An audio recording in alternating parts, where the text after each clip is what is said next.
मध्य पूर्व की राजनीतिक में एक ऐसा चेहरा था जिसका नाम सुनते ही अमेरिका के होश उड़ जाते थे।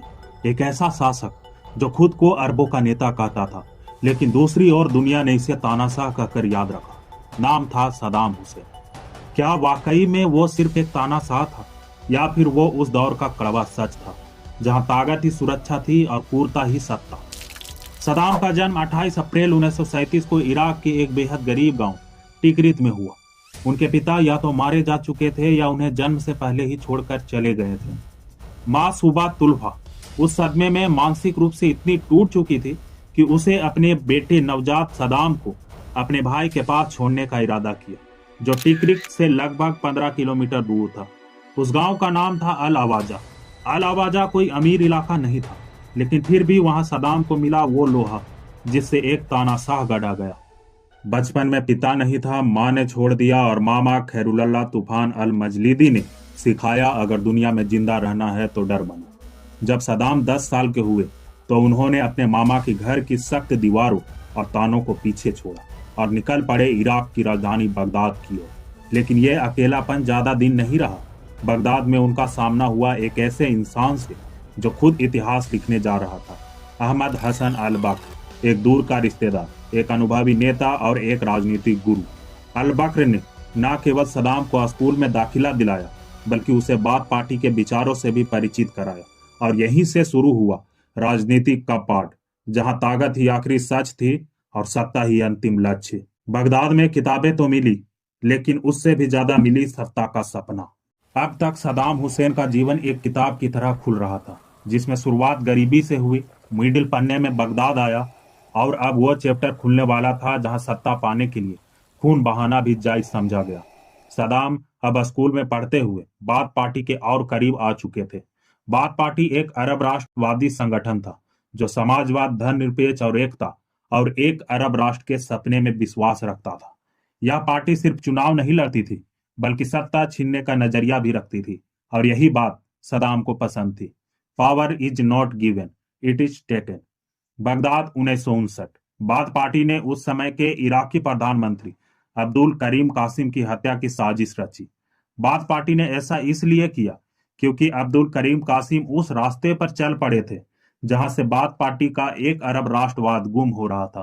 कासिम अरब एकता के खिलाफ था, वो कम्युनिस्ट को समर्थन दे रहे थे। उन्होंने बाथ पार्टी के नेताओं पर कार्रवाई शुरू कर दी थी और इराक की तेल नीति पर राज नियंत्रण बढ़ा दिया था। यानी बाथ पार्टी को डर था कि अगर कासिम जिंदा रहें तो उनका विचार और संगठन दोनों मर जाएंगे, और जब कोई विचारधारा खतरे में हो तो लोकतंत्र नहीं, बंदूक चलती है। और फिर बाथ पार्टी ने योजना बनाई और इस मिशन के लिए चुना गया एक 22 साल के नौजवान को, जिसका नाम था सदाम हुसैन। साल था 1959।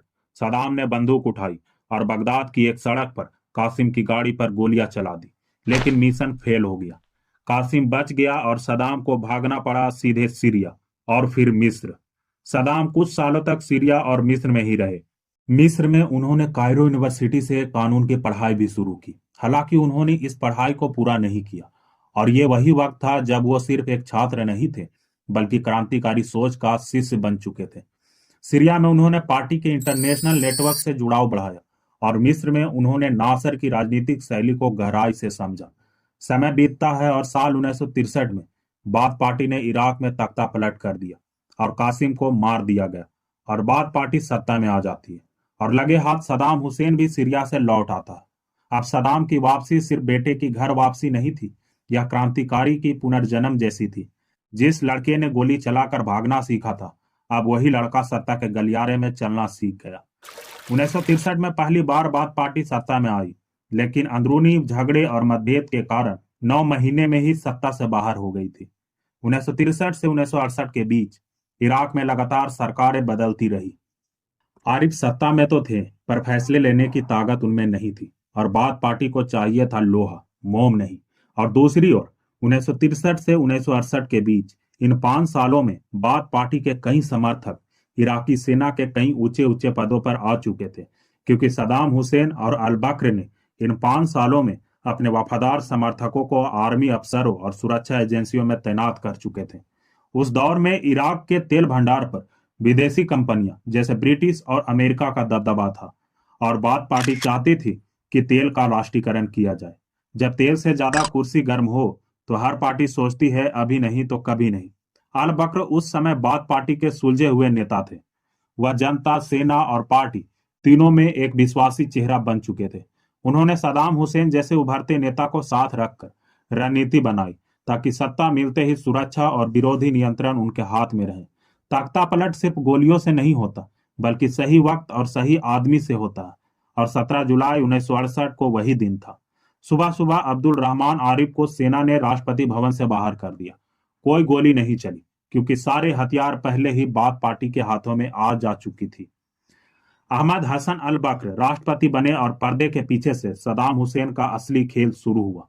यह सत्ता का एक ऐसा मॉडल था जहां मुखिया कोई और था और कमान धीरे धीरे सदाम हुसैन के हाथों में आ रही थी। अल बकर राष्ट्रपति थे, पर सदाम उपराष्ट्रपति के रूप में अंतर्राष्ट्रीय सुरक्षा, खुफिया तंत्र और राजनीतिक विरोधियों पर कार्रवाई की जिम्मेदारी संभाल रहे थे। सदाम ने गोलियां चलाना छोड़ दिया था, अब वो सिस्टम से खून बहा रहे थे। उन्होंने बनाया मखबरात, यानी इराक की कुख्यात खुफिया एजेंसी, जिसने हर विरोधियों को या तो गायब किया या तो खत्म। 1970 की शुरुआत में इराक ने तेल का राष्ट्रीयकरण किया, जिसके कारण तेल की कीमतें बढ़ी और सदाम ने इसका इस्तेमाल स्कूल, अस्पताल, सड़कें, बिजली, उद्योग और सेना को मजबूत करने में किया। सदाम अब सिर्फ डर नहीं फैला रहे थे, बल्कि विकास के प्रतीक के रूप में भी उभर रहे थे। स्कूल बन रहे थे, राशन मिल रहा था और अखबारों में छप रहा था इराक अब इराकियों का है। सदाम ने किसी को नहीं छोड़ा, बल्कि बाथ पार्टी के अंदर भी जितने विरोधी थे उन्हें भी मरवा दिया। वो हर उस चेहरे को मिटा रहे थे जो भविष्य में उनके लिए खतरा बन सकता था। 1970 का दशक विकास का भी था और विनाश का भी। इमारतें बन रही थी, लेकिन साथ ही बन रहे थे जेल, फांसीघर और कब्रिस्तान। 16 जुलाई 1979 अहमद हसन अल बकर को स्वास्थ्य कारणों से इस्तीफा देना पड़ा। इसके बाद सदाम हुसैन ने इराक के राष्ट्रपति, प्रधानमंत्री और सेना के कमांडर इन चीफ के रूप में पूर्ण सत्ता अपने हाथ में ले ली। अब इराक का हर कानून, हर फैसला, हर डर एक ही नाम से शुरू हुआ और एक ही नाम से खत्म होता था, सदाम हुसैन। साल 1968 से साल 1979 तक सदाम ने सत्ता को चलाया नहीं, बल्कि उसने अपनी पहचान में ढाल लिया। उन्होंने सिस्टम नहीं बदला, बल्कि सिस्टम बन गए। 16 जुलाई 1979 सदाम हुसैन अब सिर्फ राष्ट्रपति नहीं थे, वो इराक की धड़कन, कानून, सेना और खौफ बन चुके थे। और इतिहास में अब लिखा जाना था तानाशाही का सबसे खून भीगा अध्याय। सदाम ने सत्ता मिलते ही बाथ पार्टी के नेताओं की मीटिंग बुलाई और एक लिस्ट निकाला जिसमें देशद्रोहियों की सूची थी। इस सूची में 66 वरिष्ठ नेता का नाम सामने आया, जिसमें से कुछ को गिरफ्तार किया गया, कुछ को मौके पर मार दिया गया और कुछ को फांसी दे दी गई। तानाशाह बनने के लिए लोकतंत्र की लाशों पर चलना पड़ता है और सदाम ये काम बिना झिझक के कर रहे थे। मुखबरात, जो कि एक खुफिया एजेंसी थी, वो पूरे इराक में इस तरह फैल चुकी थी कि लोग फोन पर बात करने से भी डरते थे। यहाँ तक कि लोग अपने घर के दीवारों से भी डरते थे कि कोई हमारी बातें न सुन ले। सदाम के इराक में लोगों का चुप रहना ही सुरक्षा था। टीवी, रेडियो, अखबार, सब पर सिर्फ सदाम। हर सड़क पर पोस्टर, हर स्कूल में तस्वीर, कुरान की आयतों के साथ उनका नाम जोड़ना शुरू किया गया। इराक की किताबों में सदाम खुदा से छोटा और कानून से बड़ा दिखने लगे। यहाँ तक लगभग सब सही चल रहा था, लेकिन 1979 में इराक के पड़ोसी देश ईरान में इस्लामिक क्रांति होती है, जिसमें शाह की पश्चिमी समर्थित सरकार गिरा दी गई और आयतुल्ला खुमैनी सत्ता में आ गए। खुमैनी एक कट्टर शिया इस्लामिक शासन लाया, जबकि सदाम का शासन धर्मनिरपेक्ष और सुन्नी बहुल बाथ पार्टी के हाथ में था। सदाम को डर यह सता रहा था कि कहीं उसके पड़ोसी देश की क्रांति इराक के शियाओं को न भड़का दे। सदाम को डर था कि ईरान की क्रांति सिर्फ उनके पड़ोसी की कहानी नहीं, बल्कि उनकी सत्ता का टेलर है। ईरान की क्रांति के बाद वहां की सेना बिखर चुकी थी, अधिकारी मारे या निकाले जा चुके थे, अर्थव्यवस्था चरमरा गई थी, अमेरिका से रिश्ते टूट चुके थे। ये सब देख सदाम को लगा कि हमला करने का यह परफेक्ट टाइम है। सदाम ने कहा, ईरान आज बीमार है, अगर अभी न मारा तो कल ये हमें निगल जाएंगे। सदाम को लगा ईरान कमजोर है, हमला आसान होगा, वह नेता से नायक बन जाएंगे और शिया विद्रोह भी दब जाएगा। लेकिन युद्ध का नतीजा इसका उल्टा हुआ। युद्ध 8 साल चला, कोई विजेता नहीं निकला, लाखों लोग मारे गए, इराक कर्ज में डूब गया और सदाम की छवि जो पहले नायक की थी, वो तानाशाह की बन गई। जो युद्ध 6 दिन में खत्म होना था, वो 8 साल तक इराक की आत्मा चूसता रहा और फिर एक और युद्ध की भूमिका बन रही थी, मुख्य रूप से उत्तरी इराक, जैसे इरबिल, सुलेमानिया और हलाबजा का इलाका। यह क्षेत्र कुर्दिस्तान के रूप में जाना जाता है, जहां कुर्द जातीय समूह सदियों से अपने स्वतंत्र राज्य की मांग कर रहे थे। कुर्द लोग अपने लिए एक अलग कुर्द राष्ट्र चाहते थे, जिसमें ईरान, इराक, तुर्की और सीरिया के हिस्से शामिल थे। ईरान ने इस मुद्दे का फायदा उठाया और इराक ईरान के युद्ध के समय इराक को अंदर से तोड़ने के लिए ईरान के कुर्द विद्रोह को हथियार, ट्रेनिंग और पैसे दिए। इजराइल को भी अरब राष्ट्रों को कमजोर करने में दिलचस्पी थी, इसलिए कुर्द को कभी कभार लॉजिस्टिक मदद ये भी दे दिया करता था। दुनिया की बड़ी ताकतों को फर्क नहीं पड़ता था कि कुर्द क्या चाहते हैं, उन्हें बस इतना चाहिए था कि सदाम परेशान रहे। 1988 ईरान इराक युद्ध के आखिरी समय में सदाम हुसैन को शक हो गया कि हलाबजा नामक कुर्द शहर ने ईरान का समर्थन किया। सदाम को यकीन हो गया था कि कुर्द ने गद्दारी की है। इसके बाद सदाम हुसैन ने अल अंजाल नाम का एक सैन्य ऑपरेशन चलाया, जिसका उद्देश्य था कुर्द सांस्कृतिक पहचान और विद्रोह को पूरी तरह खत्म करना। इस ऑपरेशन में उत्तरी इराक के हलाबजा में सरीन और मस्टर्ड गैस गिराए गए, जिससे लगभग 5,000 नागरिक मारे गए, जिसमें अधिकतर महिला और बच्चे थे। ये देख पूरी दुनिया हिल गई, पर तत्काल कोई कार्रवाई नहीं हुई। सदाम ने कुर्द को न सिर्फ विद्रोह माना, बल्कि गद्दार और ईरानी एजेंट मारकर उन पर इतिहास का सबसे क्रूर रासायनिक हमला किया। इस तरह चल रहे ईरान और इराक युद्ध ने इराक को कर्ज में डुबा दिया। सदाम को युद्ध के बाद पुनर्निर्माण के लिए अरब देशों से अरबों डॉलर चाहिए था। कुवैत और सऊदी अरब ने उसे पहले पैसे दिए थे, पर बाद में देने से इनकार कर दिया। यह सब देख सदाम ने कुवैत पर आरोप लगाया कि वो रुमैला तेल क्षेत्र से चोरी से तेल निकाल रहे हैं, जो सीमावर्ती इलाका था। साथ ही कुवैत ने ओपेक की तय सीमा से ज्यादा तेल निकालकर तेल की कीमतें गिरा दी, जिससे इराक को अरबों डॉलर का घाटा हुआ। सदाम ने कहा, हमने खून बहाकर अरबों की रक्षा की और ये छोटे छोटे अमीर घरों में घी पी रहे हैं। सदाम का दावा था कि कुवैत मूलतः ओटोमन इराक का हिस्सा था और ब्रिटिश साम्राज्यवाद ने उसे जबरदस्ती अलग किया।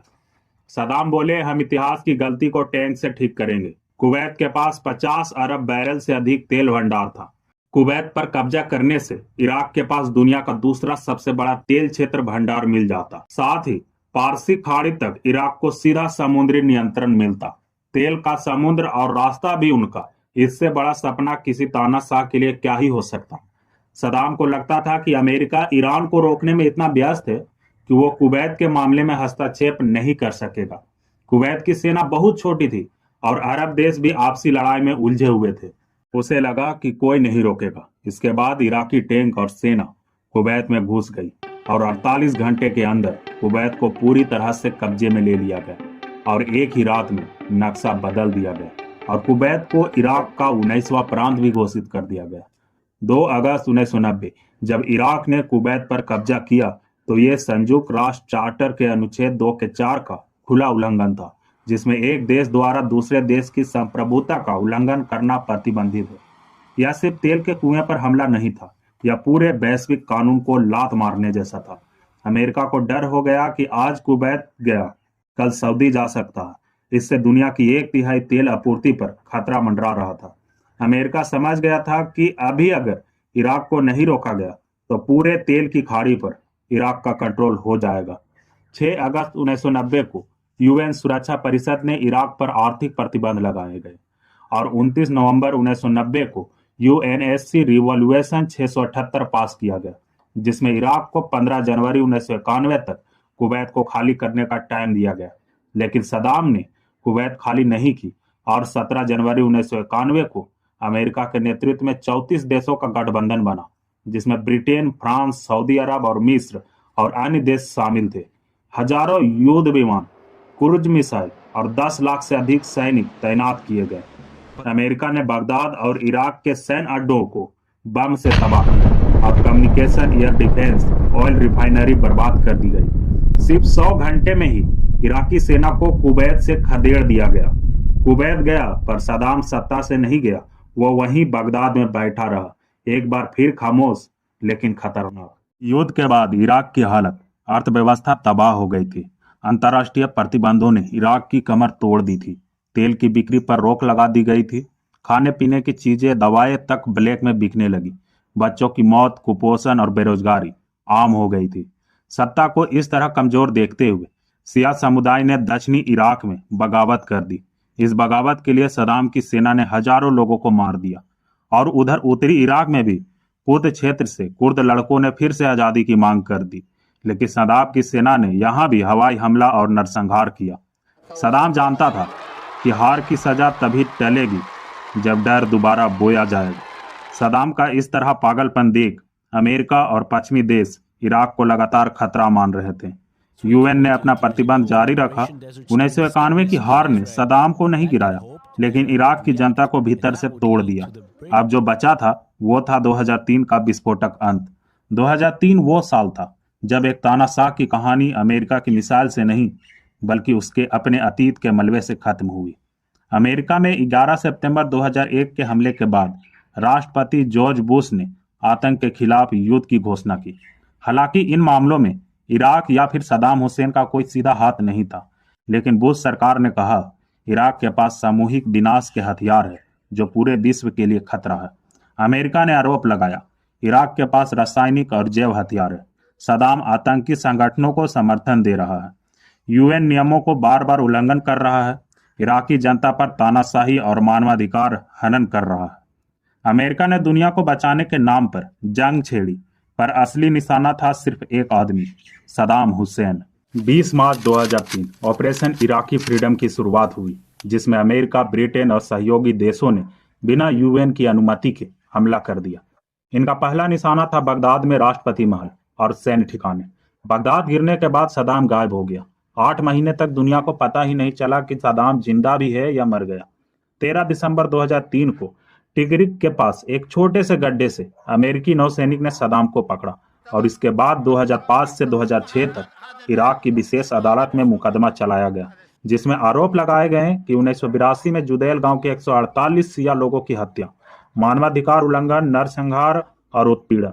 5 नवंबर 2006 को सदाम को फांसी की सजा सुनाई गई और 30 दिसंबर 2006 ईद के दिन सुबह 6 बजे फांसी दे दी गई।